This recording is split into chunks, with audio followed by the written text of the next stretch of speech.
wanted to make a quick video, more of an update video than anything else. Currently trying to pick up my kids. I had kind of shot a video that I wanted to upload about a month ago, but then everything drastically changed from what I had said in that video, so I just felt like it wouldn't be great for me to upload it, so I decided to not upload it, and I just kind of never followed up on it.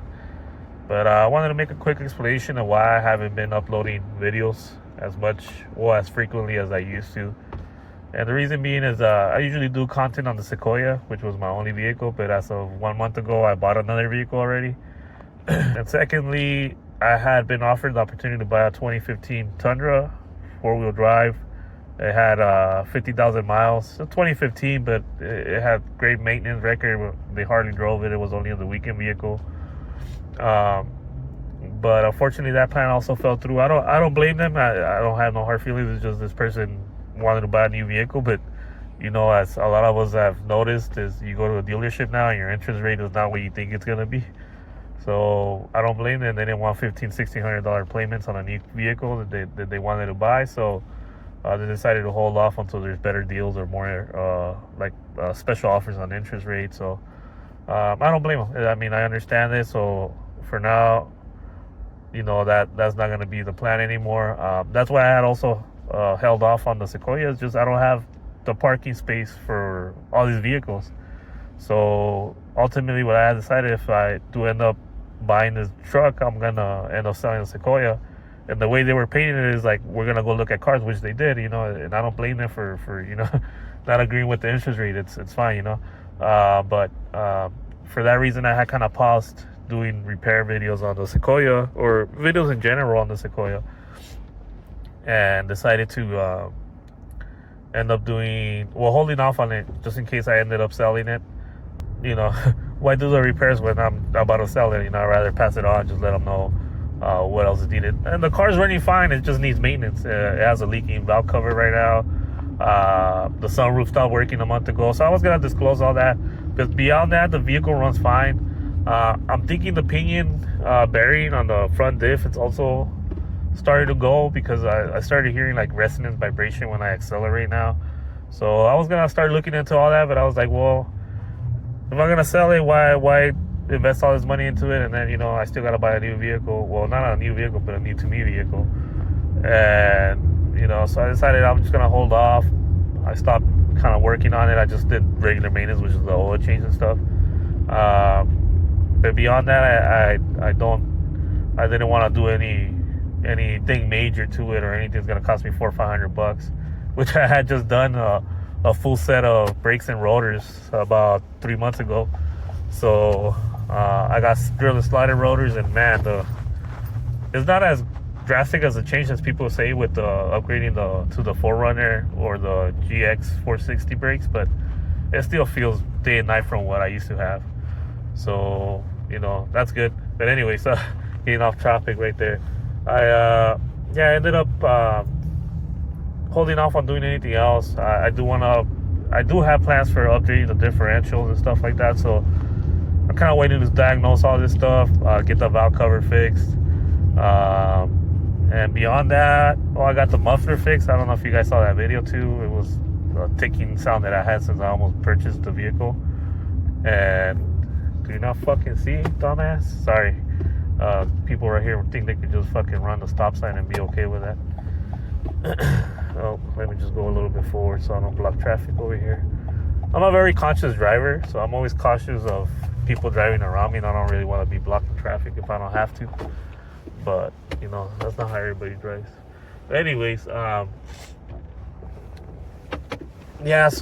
I ended up holding off. That's why I hadn't been uploading videos, but you will continue to see that. Thirdly, I did end up buying a new to me vehicle, and that ended up being a Ford Fiesta. I was on that video. I was negotiating 2 cars at that time, and I ended up deciding to buy the Ford Fiesta over the Audi A4, which was the other car I was negotiating.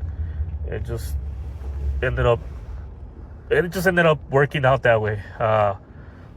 The Audi A4 was cheaper. It was a better deal, I guess, money-wise. But it did have a little bit more miles. They do have some known issues, regarding um, the timing chain and stuff like that are well known. But that one was a 2014, so it was one of those B8.5 versions. Well, whatever, I'm not gonna go too much into it. But I had negotiated that one down to a good price. It was 88,000 miles, one owner, very excellent service history. But that doesn't mean much with German cars. And ultimately, I decided not to buy it. It's just I had to drive up north. It was in the Santa Clara area over there by San Francisco. And the car was here locally, like about 5 miles away from where I live. And I ended up going to see it with my wife. We ended up, I told her, let's just go look at the numbers, see what they're drawing up. Because the car was initially up for sale for $14,000. That's the dealer price they had online, So I told them, let's go negotiate. Let's see how far down they're willing to do, But I'm gonna be honest with you, the salesman sucked at this dealership. I'm not gonna say the dealership just to not burn anybody, but I guess it doesn't matter. But yeah, that guy just sucked at doing his job. We got like 3/4 of the way through the deal. The negotiation, because obviously there wasn't no deal yet. But we were negotiating back and forth, and he was just getting frustrated with my with my request, I guess, and trying to negotiate the price down. I mean, I saw the vehicle, and it was pretty rough. I mean, they hadn't been detailed or recon. And keep in mind, I used to work at a dealer myself, so and that's what I used to do. I used to reconditioning manager. So we used to, at this dealership, they had a high expectations for their used cars. So these cars came out almost looking like new. And this car that they showed me, it was pathetic, I'm just gonna leave it at that. It looked rough. The bumper was popping off. It had paint chipping on the roof. It was dinged up a little. Big ass scuff marks all over the place, which the detailer was able to take off most of it.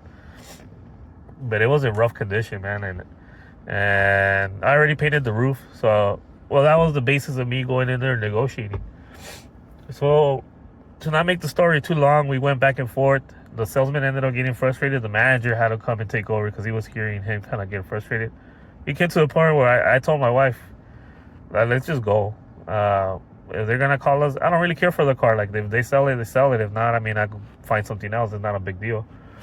And she's like, just hold on. And it got to the point where the guy's like, I can't do that. I can't do that price, the price that I offered him. Because he came back and told me, name the price that you will be willing to pay today for you to take that car. And I named it, and I named it low enough where I would buy it for real, and low enough where I knew they were not gonna match it, right? Well, that was in my head, but they did end up matching the price that I said, which was 11.5, and actually it was 11,340 something. But I told him 8.5. The manager came, worked out, and he's like, you know what, we could leave it for 11.3. We'll just make so much profit on this car. They said they're making $200 profit. I had to see the recon and everything, so I know how things work. They showed me the recon with obviously the hourly rate, but I know they get a adjusted rate. But whatever, that's beyond the fact that I was happy with that price. The car had a little bit over 60,000 miles.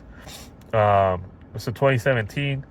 So I ended up negotiating in it. I ended up buying it. I picked it up the next day because they still had to finish the detail and clean it up a little bit more because I complained a little. And picked it up the next day. I already painted the roof. I'll show you a few pictures in one of my videos coming up. Secondly, today I've been installing the reverse camera, which has been a pain in the ass. It's 5:30 right now. I just came to pick up my kids, and dude, I swear, it took me like 5.5, 6 hours just to get out of that rear, running the wires through the rear hatch. But whatever, that's gonna be a video coming up. That's probably gonna be the next video you guys will see. But yeah, man, I just want to give you guys an update of what's going on. You're gonna be seeing now 4 Fiesta ST videos as well as the Sequoia videos. I'm gonna continue with those. To be honest with you, I've done as much as I could do with the Sequoia besides putting the differentials. I'm not gonna go crazy on the lift. I just wanted to maybe get it a beefed up differential, give it some 33s, and I'd be done with it. Window tint, but I mean, all that stuff is stuff that I'm gonna get done. I'm not gonna do it myself. So you would just see the truck how it is. I might still do the headlights because my headlights are flaking off. So I don't know if I'm gonna clear coat them or do something else, but we'll see. But just stay tuned. I'll get more videos out to you guys soon, and thank you guys for watching. If you stay till the end, thanks.